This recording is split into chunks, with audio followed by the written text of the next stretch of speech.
Hi, my name is Christopher Dunn. I'm an attorney. I'm also a discoverer of a scientific law of nature, and that's a very difficult thing to explain.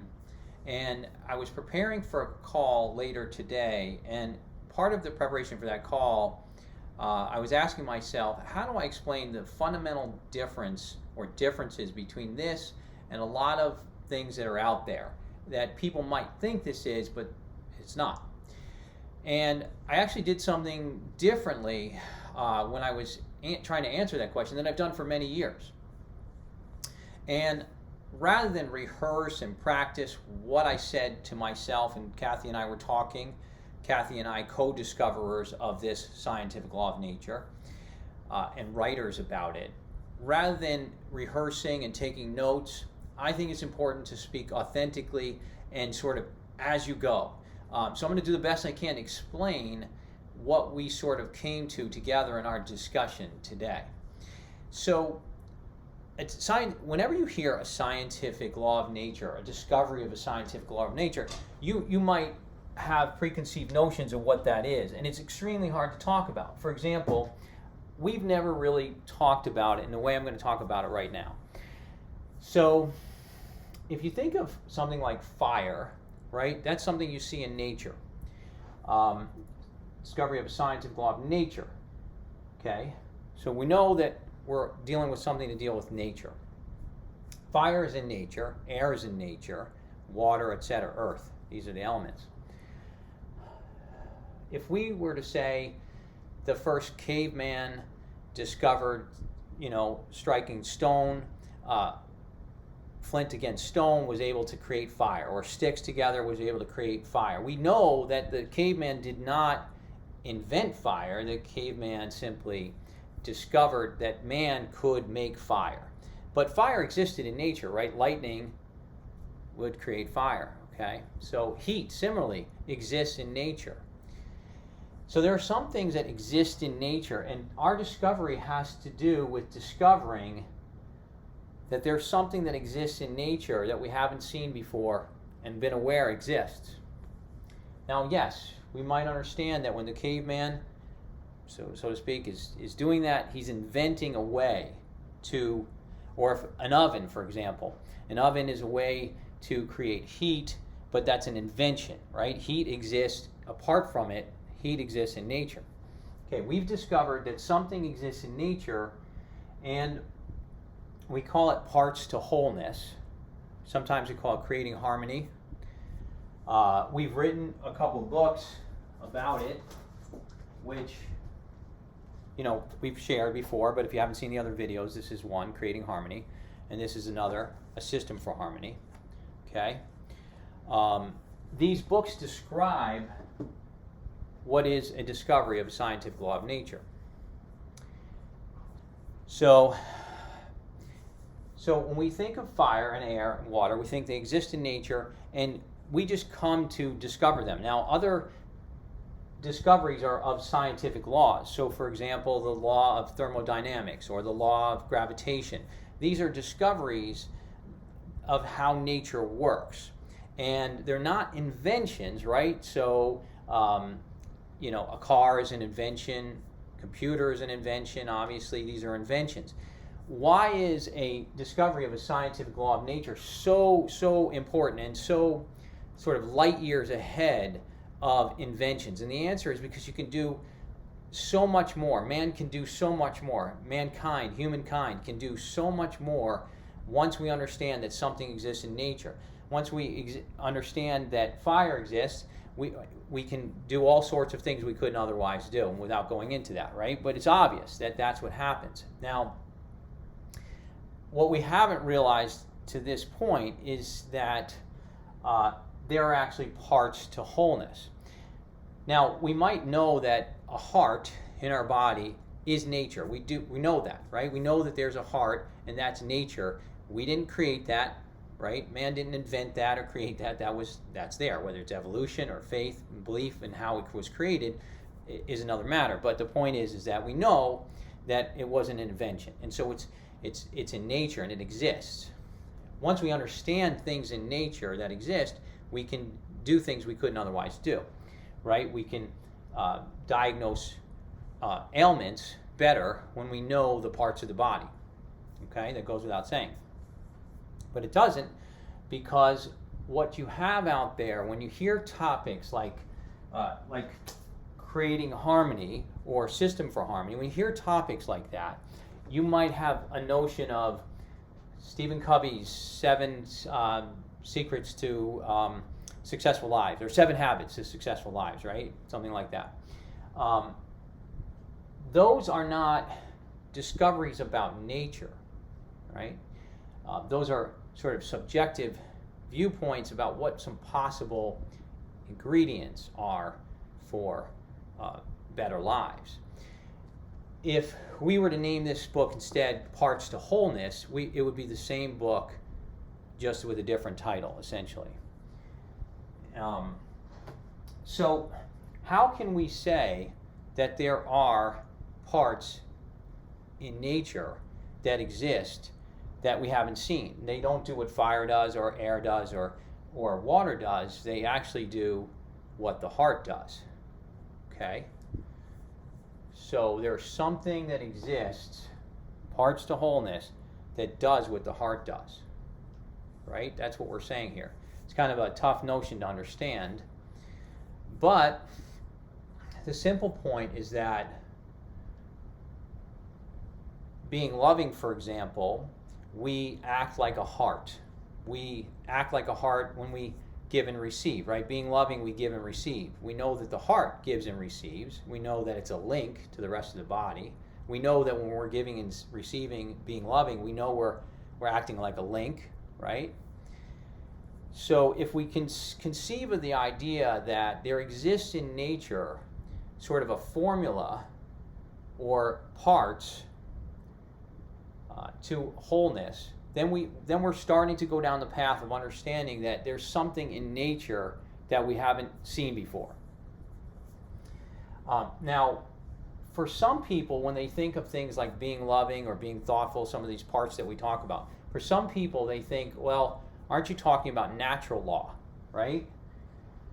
So the difference here is that, yes, this is compatible with, I'm just going to put these parts up for maybe for my sake, I don't know. But when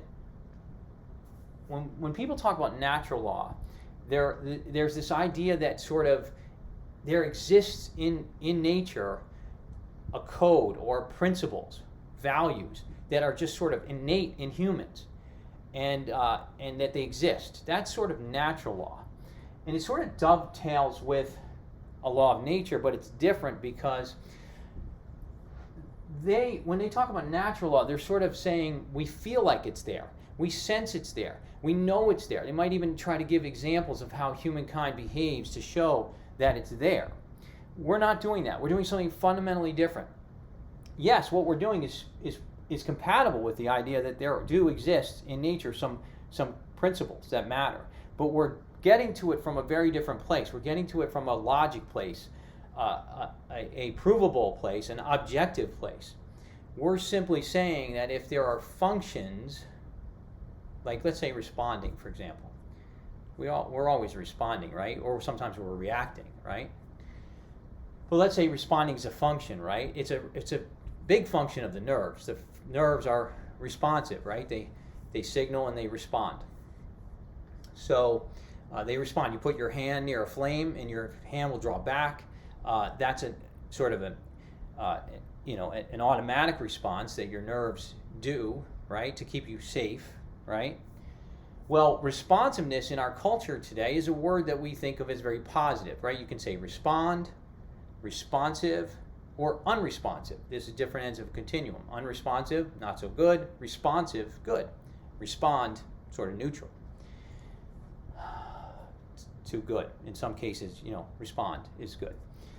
But the function of responding is in common to the nerves and to this behavior we call responsive. So wait, the body, which is a whole system, right? It's a harmonious whole system, needs nerves, and it needs the function of nerves, right? They're not just there for the heck of it. They're there for a function. So the body needs a function we call responding.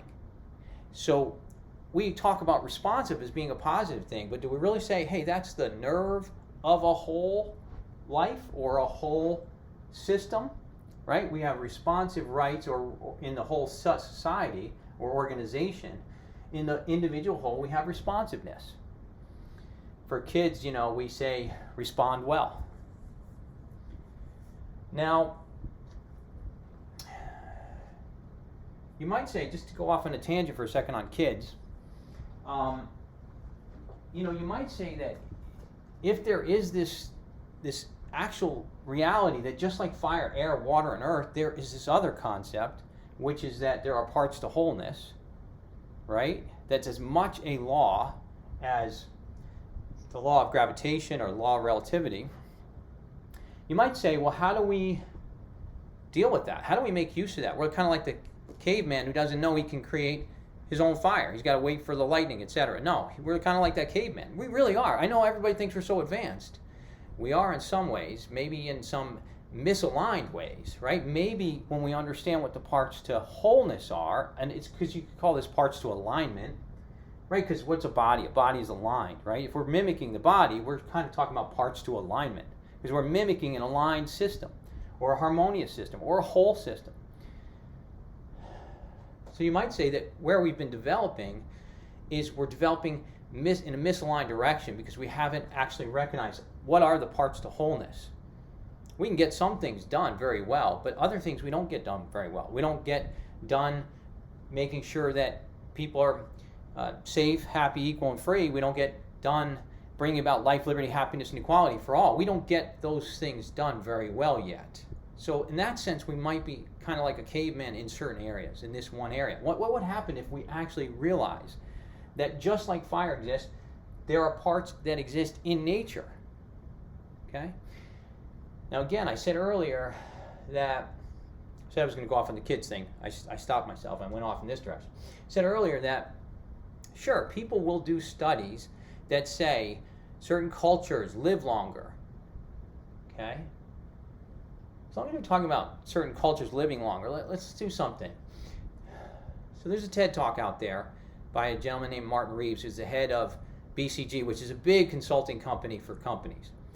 And he's the director of the Henderson Institute. And he did a TED Talk that has a couple million views. And his TED Talk was, how do you make a company live 100 years? Well, what does he do? He compares an organization to the human body. Well, sort of. I'll get to what he did. But sort of. And he says, look, our companies generally last about 30 years, but we could make them live to 100 years. No mention of whether we make them good or bad. Just get them to live longer, right? So what he does is he compares an organization to the immune system in the body. Well, that's nice, sure, but does the body have a heart that works with the immune system? Yes, it does. He does not mention any heart of the company. He only mentions the immune system. So he can show you how a company can live 100 years by mimicking the immune system, which is compatible with what we're doing. We go a lot further, right? Because we're going to look at the fact that maybe there's a heart to a whole system, to a whole organization, right? But the point I want to make is that how did he come to that? How did he say, how does his team of people, how do they say we can mimic the immune system to make a company last longer? Well, they do studies. They study company after company after company, and they say, oh, wow, the ones that last longer act like the immune system of the human body. Well, I take that and I go, oh, that's good. That's validation for the fact that maybe the human body is a model we should mimic. But not to make something last longer, because longer is good, but better is better, right? Longer is good, but better is better. Well, whole. There's all sorts of ways we can characterize things. I tend to think that things that are less harmful are good.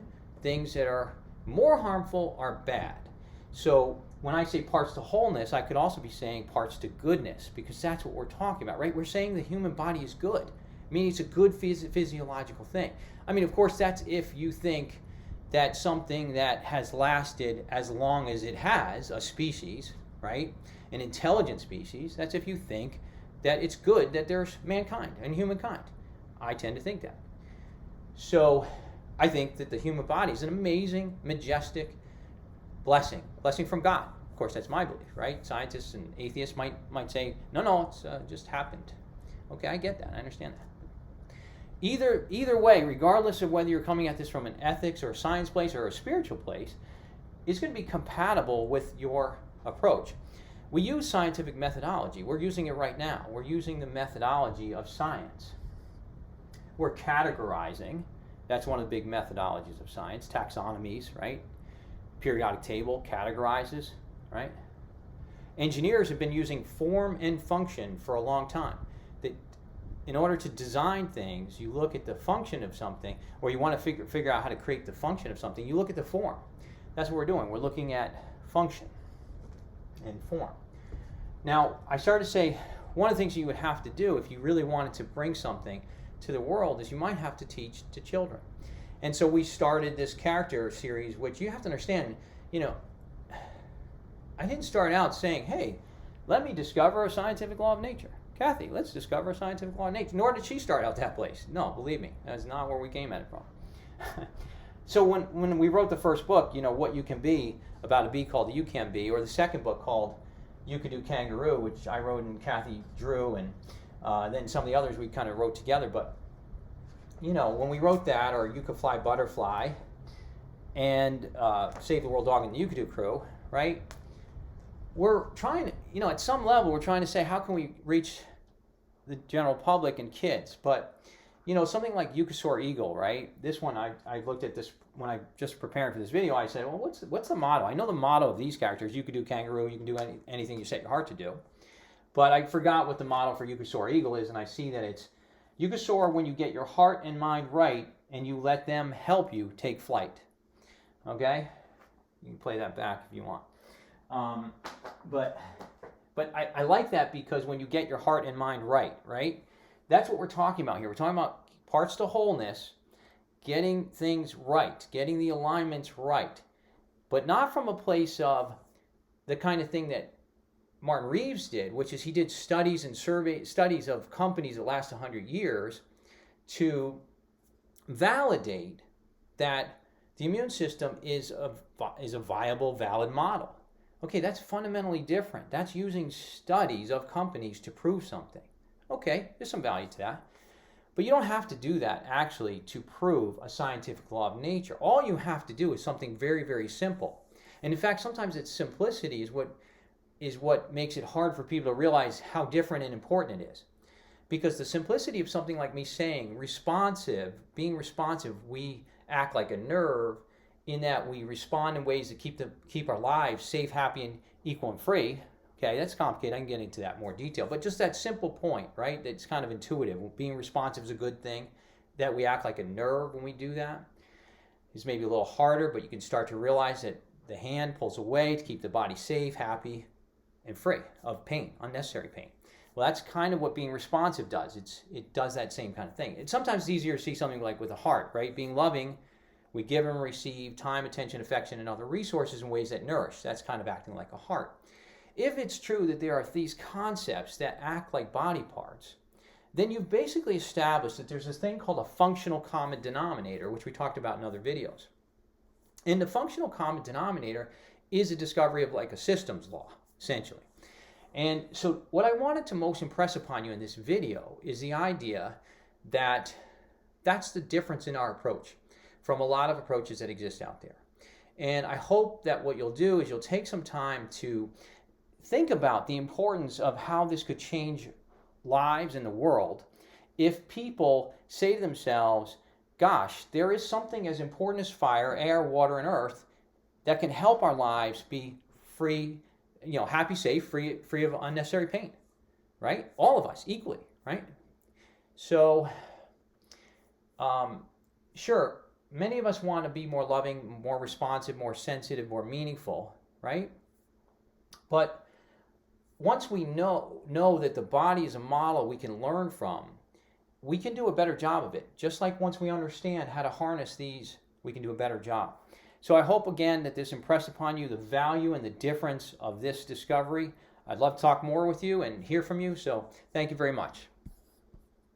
Okay, so Kathy gave me a B+ on that.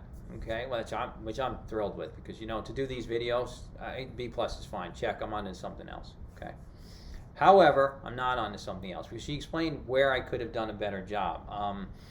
She explained that in the first discussion that she and I had about this, talking about these elements and how what we do, parts of wholeness, is describe something that exists in nature, we had talked about the idea that just like the heart exists in nature, muscles obviously exist in nature, right? So what in this comparison, muscles act, meaningfulness, being meaningful, developing our meaning, acts like a muscle. How does that happen? Well, basically we develop our meaningfulness by exercise, right? Muscles we develop by, let's say, repetition, again, working against resistance. Same thing is how we develop meaningfulness. Like, for example, if I want to write a book and I start out writing and it comes out okay, and I have to redo it, working against resistance, right?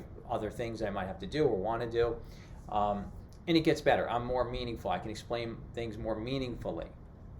That's one example. Anything anyone does, right? Anything anyone does, they get better from repetition, just like your muscles get stronger from repetition against resistance. That comparison is a functional comparison we were talking about a moment ago. But one of the things that's really important is to understand that people will say being meaningful or having a meaningful life is something they want. They just sort of innately, inherently know it. That's why natural law will study things like meaning, the meaning of life. Is there an inherent meaning to life that we should be looking for, a purpose to life? This is in the realm of natural law. When you start talking about it in terms of a muscle and a function of a muscle, now you're getting into scientific law of nature, that there exists a way to bring concepts together for a whole life. Okay? Now, it's interesting because if we use fire and air, I touched on this, we're developing as a society in ways that are not necessarily aligned. And so, for example, if we use fire in a harmful way, right? War and violence, right? If we use fire in those harmful ways, right? Or we do certain things with certain elements and we do things that are harmful, we're not aligning ourselves with the beauty that might exist, that there are other parts, there's other ways to develop. And so the point is, when we start to learn that meaningfulness is part of the way we develop, if we develop meaningfully by mimicking the muscles connected to the heart, connected to the thought, connected to the sense and the sensitivity, then we guide our development in more meaningful ways. So this is a fundamental point that's easy to understand why something like this is necessary, right? I'd go one step further and say that if it's true that being meaningful leads to a good or whole life, and being meaningless leads to a bad or not whole life or world, right? And we go here in the system, we say meaningful markets. Meaningful markets. If meaningless markets if meaningful markets lead to something great and meaningless markets leads to something horrible, we better start learning this. That's the point. Thank you. You were telling me something about meaningful. Okay, right. So I mostly want to give you an A. Oh, thank you. So I asked her to get on, and she doesn't like to be on camera, and I don't really even, I'm not sure I'm thinking that much about it.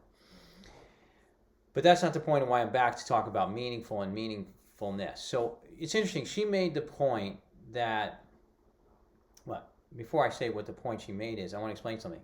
I'm right now in the process of developing my meaningfulness, right? I'm going to try to restate what she said in a way that is as good as she said it. Why? Because I asked her when she told me it when I got off camera. She said, well, you left this out, and she said nicer than that, but she explained something, and she explained it very sort of authoritatively and very confidently, and I said, well, I don't think I could say that very well, so go ahead and why don't you say it on camera. And so she did, reluctantly or happily, but she recognized, okay. The point is that I'm going to try to do it right now, and I'm going to say, what she's saying is this. She's saying that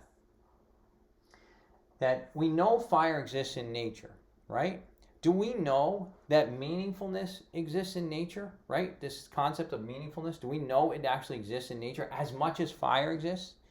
Well, we should now if we learn the lesson here, because what we're saying is that we know as a fact, as a matter of fact, that we've given this concept I'm about to explain, we've given it a label.